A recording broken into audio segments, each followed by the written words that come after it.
This is Bloomberg Wall Street Week. The global push into infrastructure, breaking the IPO logjam in tech. The financial stories that shape our world. Cutting inflation without losing jobs. Do we need rate cuts? And if so, how many? Investing in a time of geopolitical turmoil. Through the eyes of the most influential voices. Ken Rogoff, economist of Harvard. Former FDIC head Sheila Bair. GE CEO Larry Culp. San Francisco Fed President Mary Daly. Bloomberg Wall Street Week with David Westin from Bloomberg Radio. Markets bet on a September rate cut. Vice President Harris wins a key endorsement, and the Paris Olympic Games begin after a rail sabotage. This is Bloomberg Wall Street Week. I'm Romaine Bostick in for David Westin.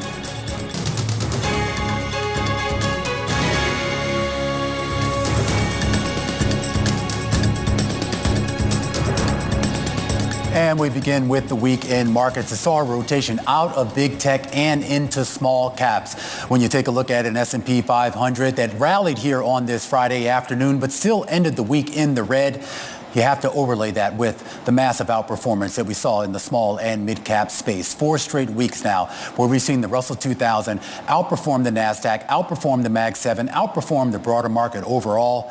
And a lot of that seems to be predicated on the belief that interest rates might be coming down soon. Peter Borish joining us right now, the chairman and CEO of Computer Trading, to talk a little bit about some of the moves that we saw this week. And Peter, some of this does seem to be driven by the macro, whether it was the economic data or maybe the feed through into what folks think that macroeconomic data is going to mean for the Fed. Absolutely. But it could also go back to rule number 1 that we all learned: buy low, sell high. This market has been one where everybody's been buying high. And so what did we have? We had a natural rotation to oversold stocks, out of stocks that were highly overbought. Now, the question is, has the underlying fundamentals changed? To me, they have. As you know, the last time I was on here, we talked about the 7 C's of all the commodities. That market in general has been much weaker.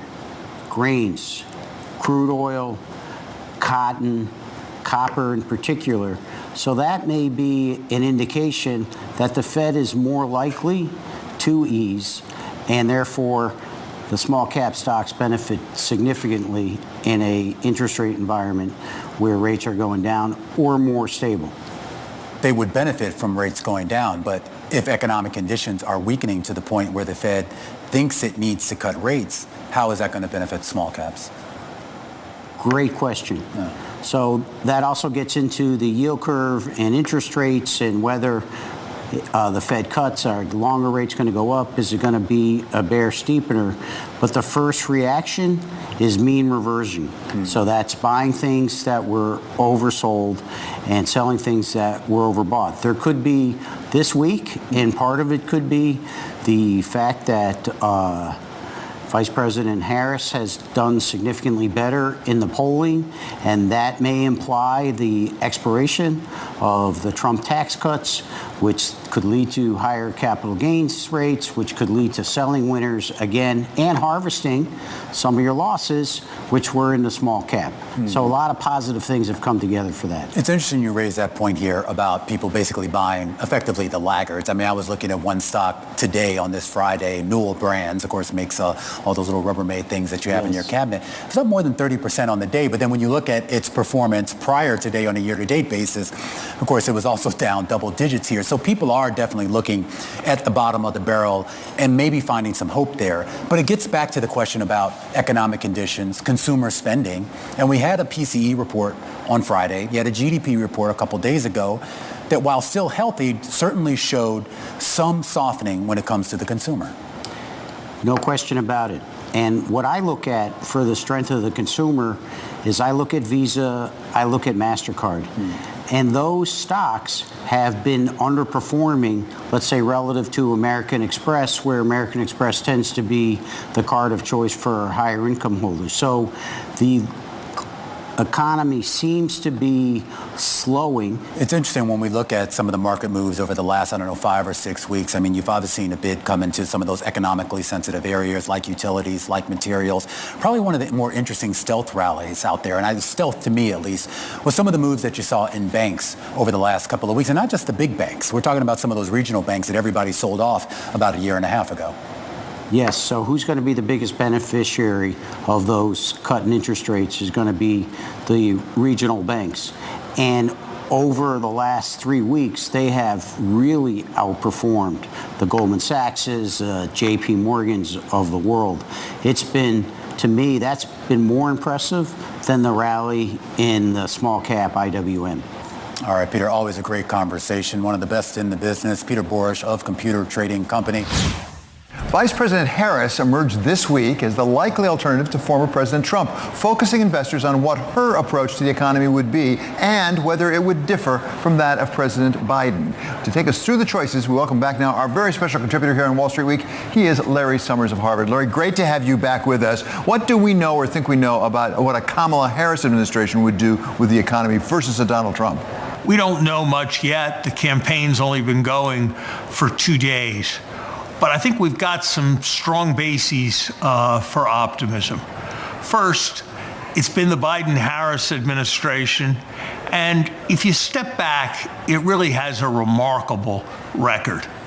I don't think any administration has so outperformed the economic forecasts on the day that it came into office as the Biden-Harris administration has, and that's because of an approach that is about investing in America and investing in America's future. And if you look at some of the things Vice President Harris has done, they have that orientation to the future. She knows that our children are our future, and that's why the child care credit and investing in children, investments that reduced the child poverty rate by a half when they were in effect, were so important to her. She knows that fiscal responsibility is central, and that's why she puts emphasis on the fact that we need to raise taxes where it is replacing the ineffective, massive corporate tax cuts that President Trump put into place. She understands that much of our future lies in exporting to the rest of the world. It's not her approach to call Africa and El Salvador countries, as President Trump did. It's her approach to work to strongly support their development, because she knows that more prosperous countries around the world make for a more prosperous United States. It's a new generational approach and a stark contrast with what came before with Donald Trump. And judging by what he's saying on the campaign trail, a even larger contrast with what would come if he were elected. What he describes, David, is a prescription for massive inflation. Ignore the deficit, bash the Fed, trash the dollar, cut back on labor supply by trying immediately to send millions of people home, stop subsidizing clean energy, and put massive tariffs on so businesses can't get cheap inputs. It's hard to imagine a better strategy for creating inflation, for creating high interest rates than the Trump strategy.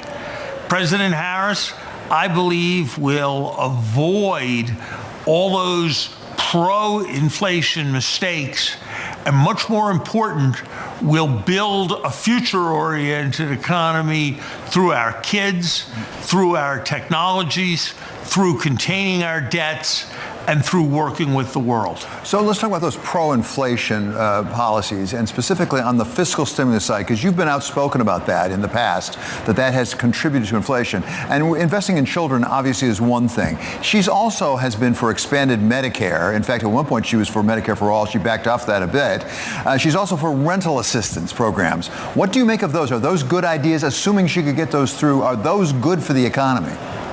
I don't think it's fair to judge Donald Trump by the things he was saying when he was campaigning for office the first time or even before. And that was a very different context. And I don't think that Vice President Harris feels committed to the things she said during her campaign for the presidency before she joined the Biden administration partnership and advocated those policies for 4 years. No, I don't think Medicare for all is a good idea, and I wouldn't expect that a Harris administration would push Medicare for all. Larry, next week, you and I will both be out in Aspen for the Aspen Economic Strategy Group meeting. While we're doing that, the Fed will be meeting in Washington. We'll have another Fed decision. We just had Bill Dudley, whom you know well, we all respect, come out just this week in a Bloomberg opinion piece saying it's time for them to cut rates as early as next week, and relying in part on the so-called SOM rule about where unemployment's going. What do you think about that? On current facts, I would not cut rates next week. I think we need to be very careful about making the move, especially since when the Fed starts to cut rates, there will inevitably be an expectation of some cascade of rate cuts. It's certainly true that as the news has come in over the last several months, it's tended to be on the low inflation and on the soft economy side. And so markets have now adjusted to expect a rate cut in September. I had thought that was a possibility, but not a probability.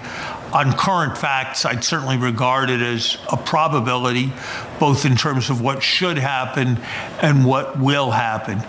But I think it's the better part of prudence, particularly in so unsettled an environment where the deficit figures are coming in a very problematic way. I think it's the better part of prudence for the Fed to wait a little longer before cutting rates. Larry, it's always such a pleasure to have you with us. Thank you so much. That is our special Wall Street Week contributor, Larry Summers of Harvard. Coming up, the view from Goldman Sachs on where this economy is taking investors with Sharmin Mossavar-Rahmani. U.S. preeminence is intact and stay invested. That's next on Wall Street Week on Bloomberg. This is Bloomberg Wall Street Week with David Westin from Bloomberg Radio.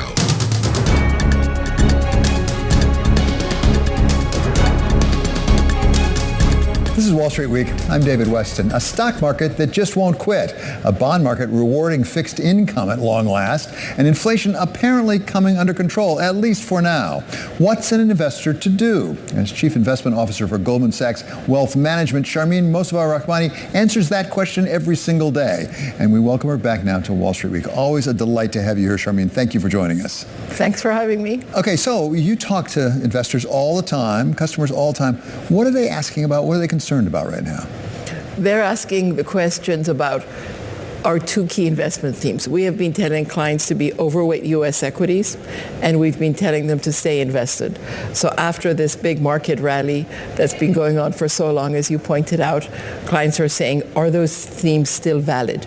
Should we still be overweight U.S. equities, and should we still stay invested after this unexpectedly significant rally following 2023, which was also very strong.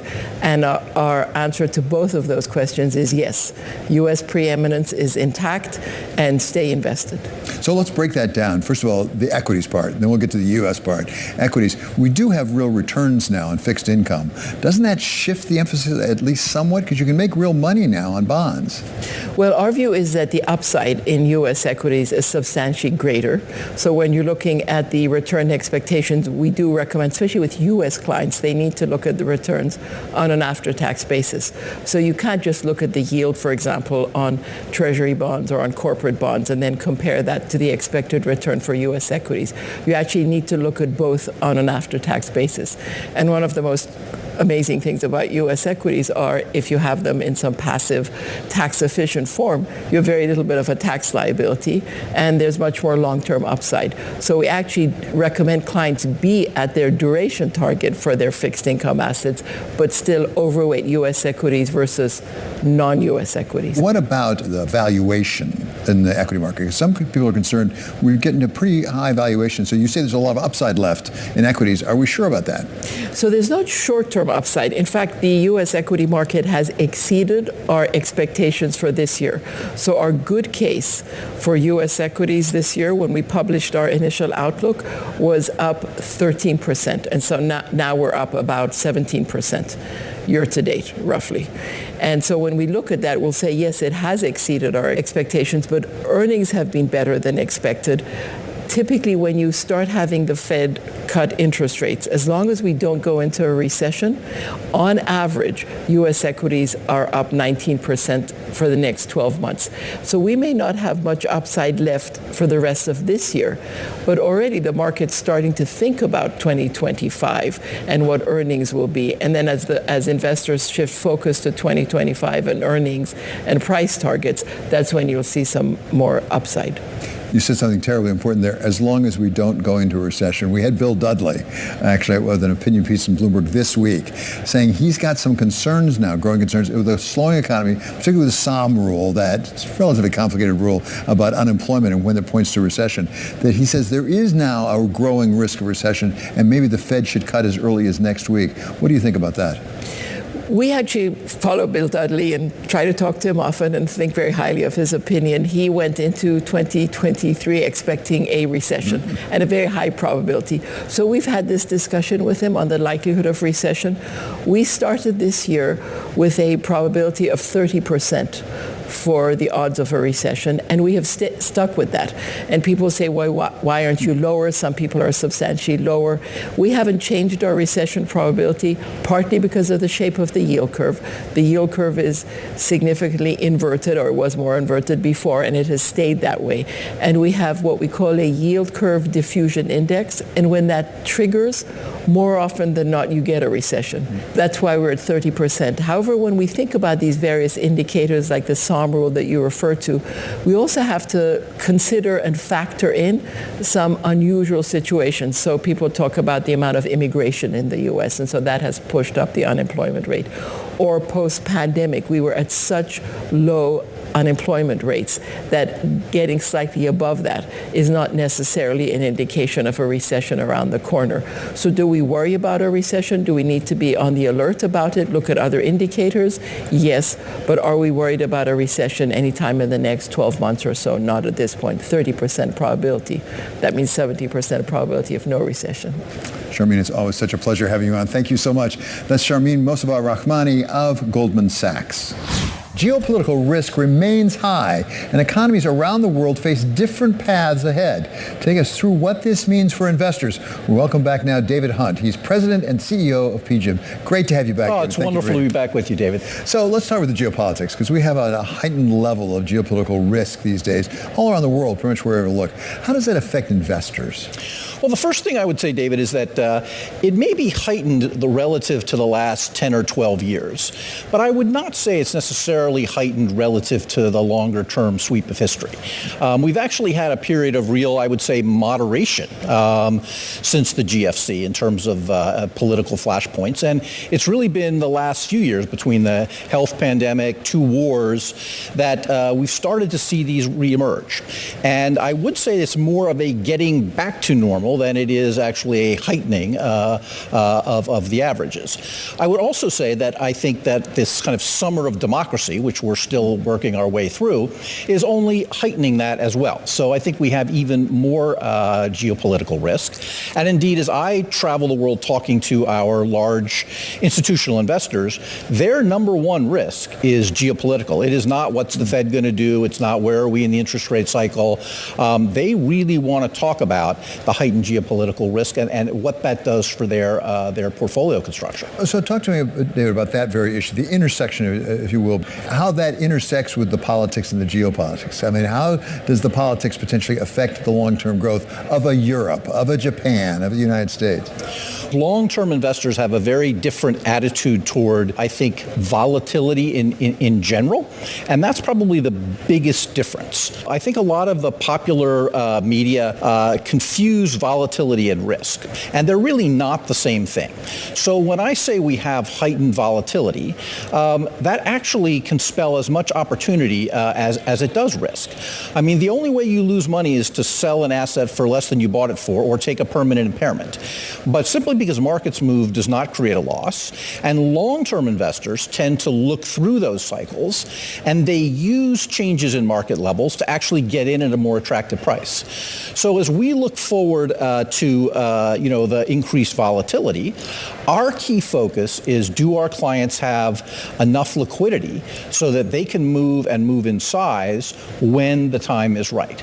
And I would say that as people have moved more into privates and more into illiquid assets, that liquidity has become a bit squeezed. And a lot of the work we're doing with clients is to make sure that they have the liquidity so that they can move when the timing is right. It's one of the things your institutional investors take a look at, your institutional clients, is long-term growth prospects. Because right now it looks like, for example, Europe is different from the United States. Just to take one example. No, it's a great example. And I would say that we are seeing a pretty big rotation in how people view growth opportunities and where they're putting capital to work. So if you start in Europe, in general, people are quite, I think, pessimistic about growth. The EU is no bigger now than it was in 2018. And it really doesn't seem to be breaking out of the cycle of low productivity and low growth that it's had.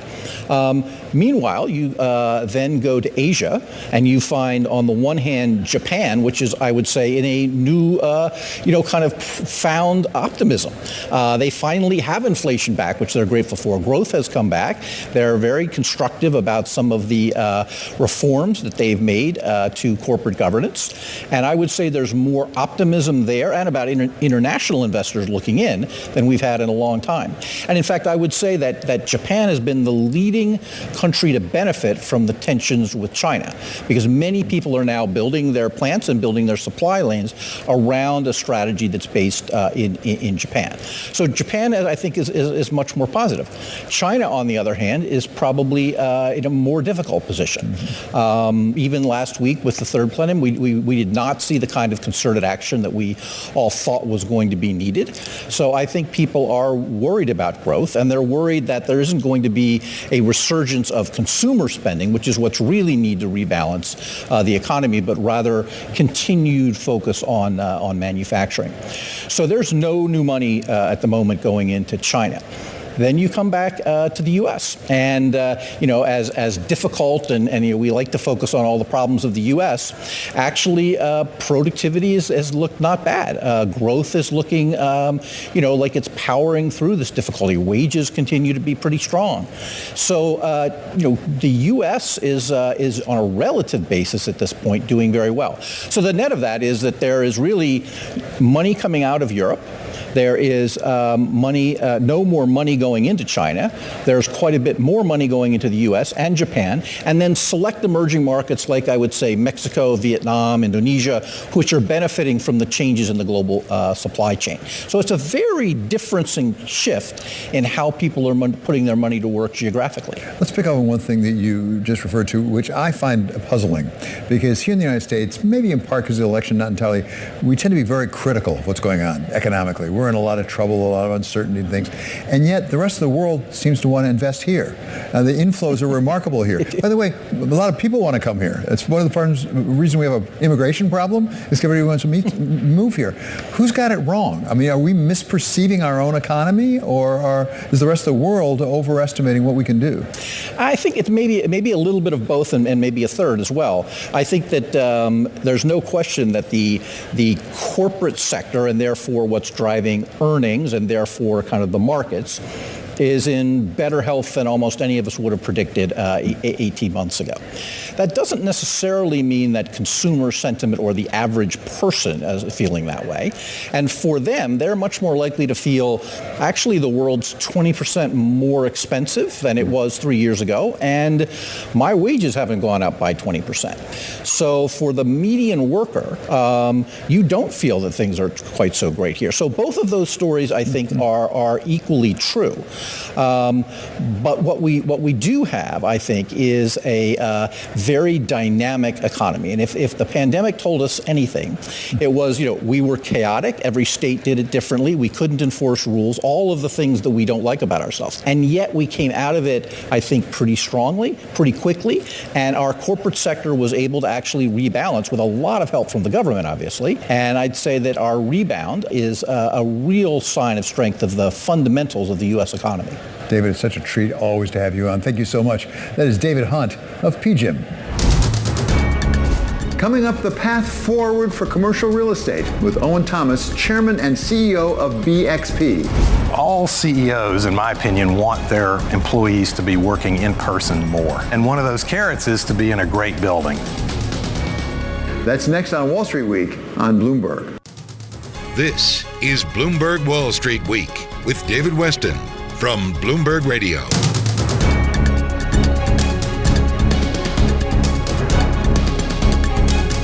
This is Wall Street Week. I'm David Westin. Commercial real estate has been among the slowest to recover from the pandemic. We talked to BXP Chairman and CEO Owen Thomas about the path forward for the space.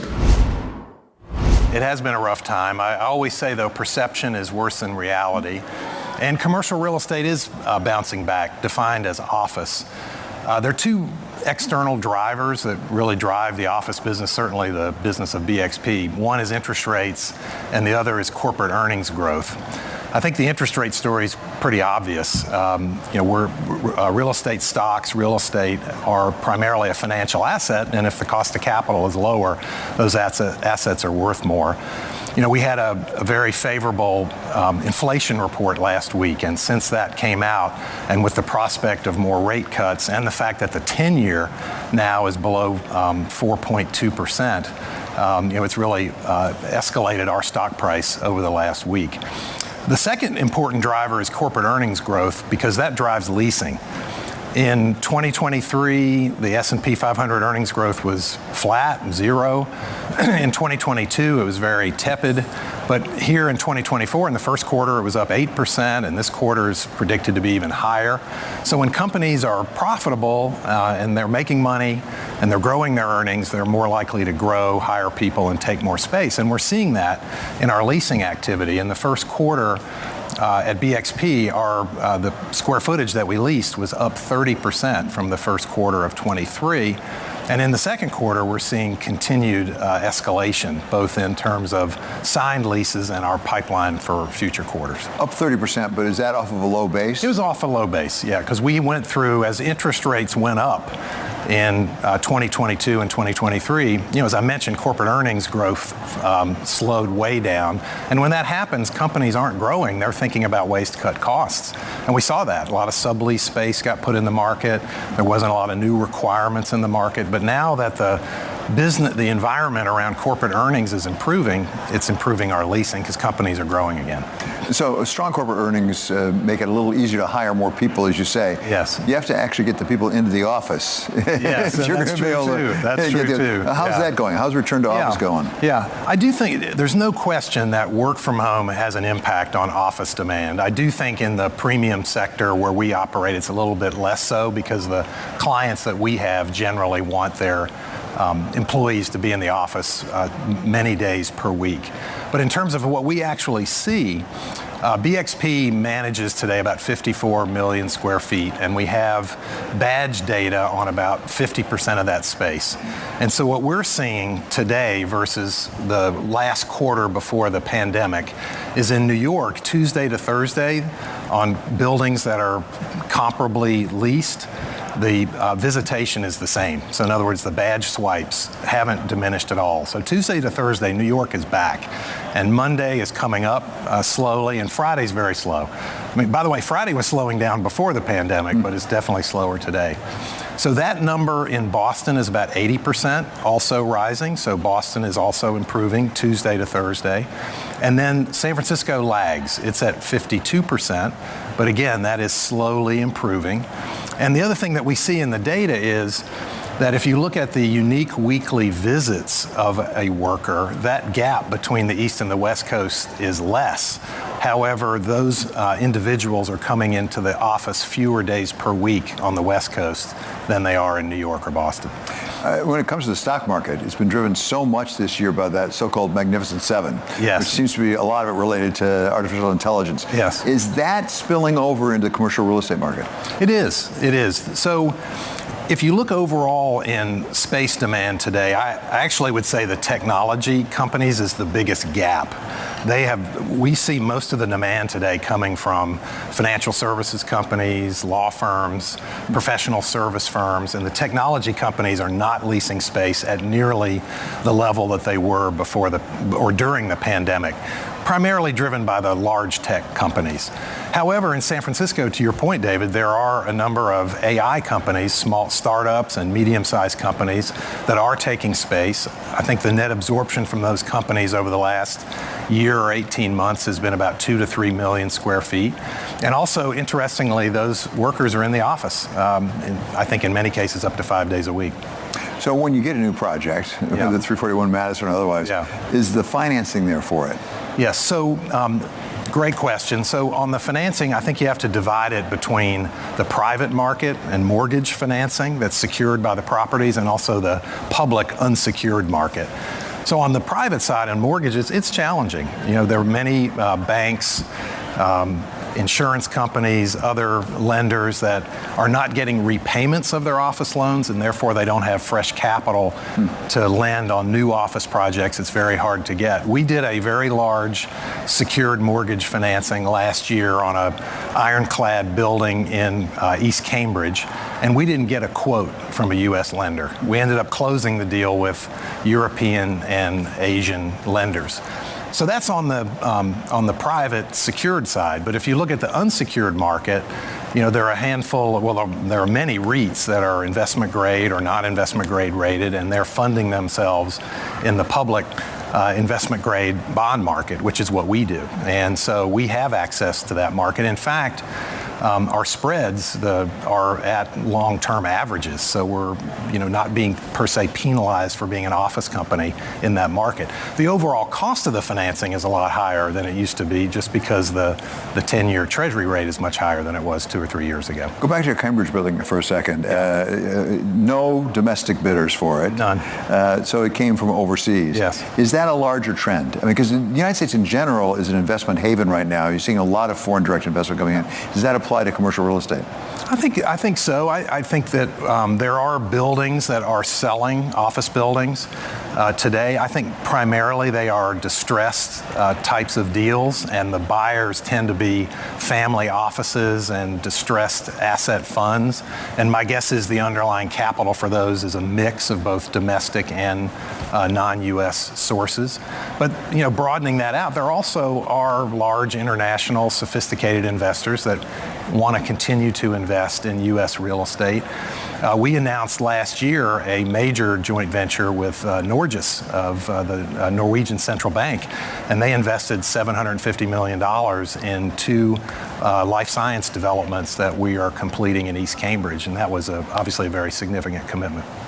Since we started really talking a lot about commercial real estate, there's a lot of emphasis on the premium buildings. You're in premium, but there's an A and a B and a C and things like that. Is that difference maintaining? Is it exacerbating? Is it diminishing, the distinction? Yeah, it's certainly maintaining and maybe even escalating further. So the way we describe it is there's premier workplaces and there's everything else. And the premier workplaces we're defining as basically the top 10% of buildings in our market. Those buildings tend to be a little bit larger, so it's about 15 to 20% of the space. What is the definition of a premier workplace? Well, it's a building where if you have an industry-leading client, they would be interested in leasing space in the building if it was available. So it's that top 10%. And if you look at the data for those buildings, first of all, the asking rent for that 10% is 54% higher today than the other 90%. And the vacancy, the direct vacancy rate is about 7.5 percentage points. It's about low 11%, which is 7 percentage points lower than the rest of the market, which is at like 17 or 18. And then lastly, the net absorption. If you look at it for the 5 central business districts where we operate, the net absorption of space into that top 10% has been a positive 8+ million square feet. And for everything else, it's been negative over 30 million square feet. That is BXP Chairman and CEO Owen Thomas. Mel Brooks taught us that it is in merchandising that the real money from the movie is made. This week, a lot of people in Paris are hoping that there will be real money to be made from selling Olympics merchandise, which 4 years ago in Tokyo brought in over $127 million for that Olympics. And they'll need every penny of that to help cover the Paris operating budget of over $4.3 billion. If Paris wants to get some real money for merchandising, maybe they should get a celebrity or two involved, like George Clooney, who, with a friend, put together a tequila brand he sold after 4 years for $1 billion. Everything about Casamigos is real. There's nothing made up. George and I signed, every batch we'll sign because we want to make sure that it's exactly what it's supposed to be. Then there's the new Louis Vuitton Timberland boots going for a mere $2,850 for the pair. Master marketer Elon Musk appears to be raking in plenty of real money from a wide range of merchandise, including everything from spacesuit onesies for infants with SpaceX logos on the sleeve to a men's fragrance named Burnt Hair, described as, quote, the essence of repugnant desire, to a Cybertruck-inspired cat bed. And now, for all of those wanting to try their own hand at making some real money from merchandising, the way George Clooney and Elon Musk have, you can go to Harvard to learn how. For a mere $12,000, you can take Professor Anita Elberse's 4-day course, that's the business of entertainment, media, and sports, and study everything from David Beckham's brand management to how Beyoncé launches her new albums. But you'll have to get in line behind executives from Hollywood and Madison Avenue, as well as Channing Tatum and LL Cool J. It's a safe bet, however, that one person who will not be needing any fancy Harvard course is the marketer-in-chief. He is, of course, the former President of the United States, Donald J. Trump, whose red MAGA hats and other clothing have become ubiquitous. According to website Chummy Tees, online searches for the former president's T-shirt spiked by over 7,000% after that attempt on his life in Pennsylvania. That is the largest spike in searches and clicks to our website we've ever seen, they say. And if that weren't enough, Axios reports that a Trump-owned company was out with limited edition sneakers that include on the shoes a picture of Mr. Trump right after the shooting with blood on his face. And for your $299, you'll get not only the sneakers, but a chance to get one of 10 pairs that will be autographed by the former president and given out at random. So, Vice President Harris is now in a fierce contest, not only for votes, but to win the merchandise competition. She's playing from behind, but her supporters had unofficial T-shirts and water bottles online within minutes of President Biden's announcement last Sunday. And it took her new campaign only 12 hours to get the real merch out there. But to make sure she comes out on top, she might want to take another look at the greatest movie about merchandising of all time. We've been down this aisle already. We've never been down this aisle. It's pink. Back it up, back it up.